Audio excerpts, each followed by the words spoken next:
Allah Teala qəflət əhlini istəmir. Qəflətdə olan insanları istəmir. Və Allah Teala öz mübarək kitabında yəni qəflətdən insanları çəkindirir. Necə ki ayə hansı ki Allahın elçisinə yəni xitab olaraq buyurur ki: "Vazkur rabbaka fi nefsik tadarruan və xifə."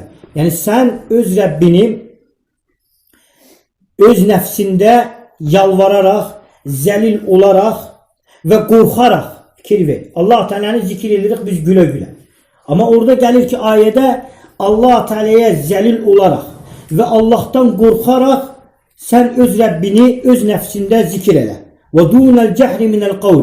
Amma qışqıraraq, bağıraraq yox, yəni dua eləyəndə, yəni ya bağıraraq yox, orta yolda olmalıdır.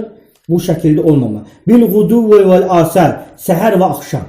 Və səhər və axşam ən fəzilətli, yəni vaxtlardan da odur ki, bir insan Allah Teala'nı zikir eləməysə o insan qəflətdə olan insanlardandır. Necə ki Allah da: "Və la takun minel gafilin." Sən qafillərdən ol.